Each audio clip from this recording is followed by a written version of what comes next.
Anyway, we've got Ibn, he, him from the UK. Sounds like he wants to challenge you, Armin, on your claim that Iran is a Muslim minority country. So, hey, Ibn, how's it going? Okay. Hi there, guys. Hello. Hi there.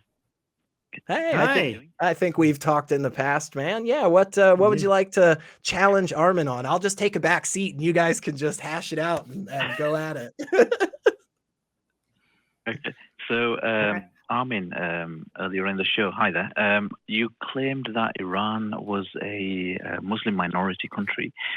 I'm just wondering how you arrived at that conclusion.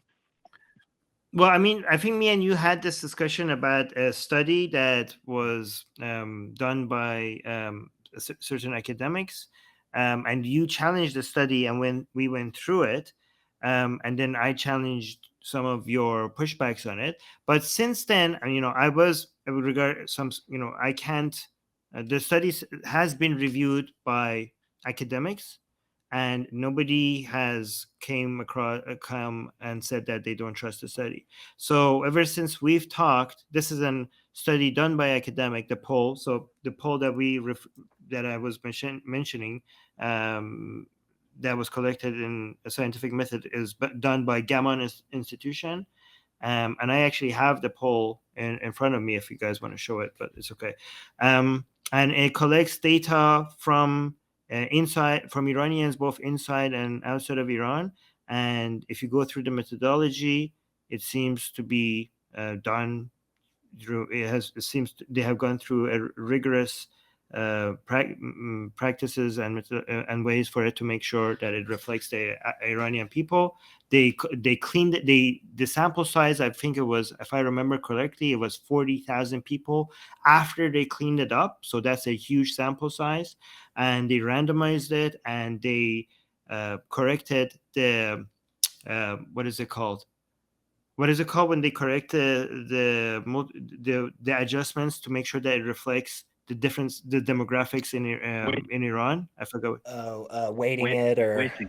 Yes, yeah. they weighted it. Yeah. So they use census data and election data to weight the samples that they got to actual demographics in Iran, and also based on political attitudes and everything. So it seemed like it was done scientifically, but you had certain issues with it. But you came on our show and talked about it.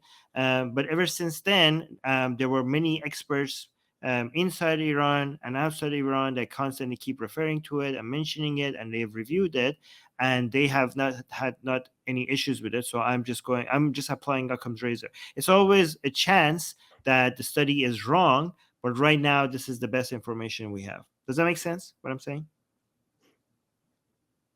Yeah, no, I understand where you're coming from.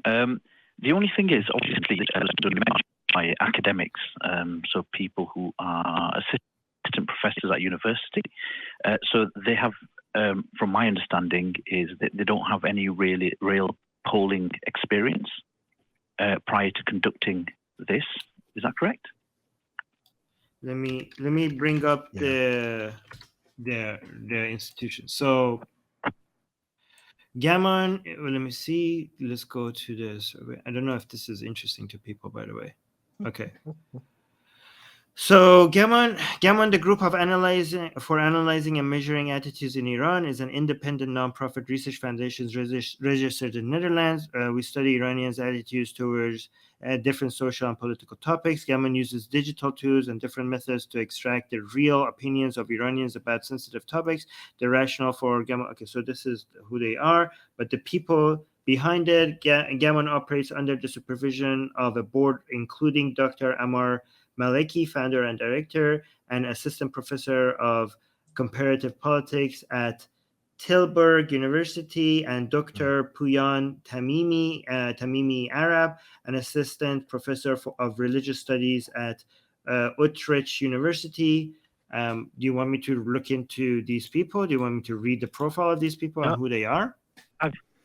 I've read. I've actually seen videos of Ammar Maleki, and we discussed this in our prior conversation, and he has mentioned, obviously, he's an activist, and he is anti-regime specifically, And this particular study that was conducted in August 2020 was also funded by the Abdurrahman Boruman Center for Human Rights in Iran, which is also an activist group and anti-regime. By the way, do you know the methodology used for this online poll? Yes. Okay, so here's the thing. We went through this together, okay? So I remember this. By the way, this study, again, has been analyzed by so many other people. It has been so long that this study has come out. I'm not saying the study is 100% correct, but I'm just going to appeal. I don't think neither me or you are experts. Again, I read the methodology, but that's all I could do. I need to appeal to expert authority again. So it's not the fallacy. Appealing to authority is appealing to wrong authority. It's not necessarily wrong to appeal to authority. And after all this time, nobody has come to challenge this study based on its methodology, and people have accepted it, including other academics.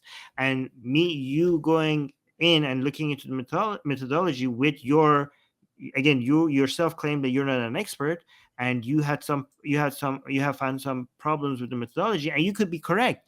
But again, I'm going to apply Occam's razor, and I'm going to assume that this is the best we have right now, and I'm going to change my mind if we have better research later. The fact that so many people are motivated to prove this study wrong, and nobody has come out yet to show how the methodology is wrong, suggests to me, based on Occam's razor, that the study is, so far the best we have to go by. And I would just real quick say that I think, and please correct me if I'm wrong on this, Armin, like the actual specific numbers in the study aren't really what you're going for by highlighting that. You're highlighting this particular study as a way to show the change in attitudes across, a broader spectrum. And so even if, maybe it's plus or minus 3% either way, okay, fine. What it demonstrates, though, is a massive shift in the on-the-ground sentiment of the average person in Iran. And I think that's really huge, especially obviously with everything that's going on right now. So, well, I mean, here, let me say this, okay? So, but I also did claim that Iran is an Islamic minority country, but I think I said it seems like it based on these studies, right? So this study here, I want to make it more clear. The best data that we have, okay? So you might be like, okay, this is not good data, okay? Well, it's the best we have, right? I will adjust my belief when we have other data. The best data that we have right now shows that Iran is a Muslim minority country. How about that? Yeah. And Ibn, I hate to cut us short, but we are getting close. Give us just a quick wrap up, man, and we'll get the heck out of here. Just really quick. Yeah, really quick. Okay, so just going back to Armin's initial point, he said academics didn't find any issues with the study. This was a poll, so unless there were pollsters, I mean, being academics, obviously they might have some knowledge as to the methodology used, but obviously not being pollsters, they wouldn't have, it's a scientifically collected. It's a scientific poll. Yeah. It's a scientific poll. Secondly,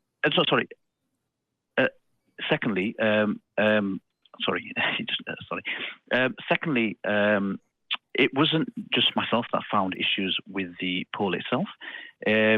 Pew Research actually discusses this methodology and the weaknesses of the methodology used. It's something called snowball sampling or chain referral sampling. And it's one of the weakest methods by which to attain a group of people's opinion on a particular topic. And obviously, I can't put links in the chat, but I've got Pew Research Center links here showing how this particular methodology is really weak in terms of understanding trend within a group of people.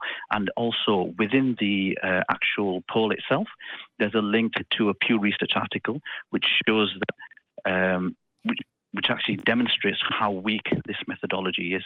So they've actually put that in the poll. That's actually not true. Yeah, that's actually not true. We reviewed this. Yeah. No, we reviewed this together. I remember. When we actually went and read the material.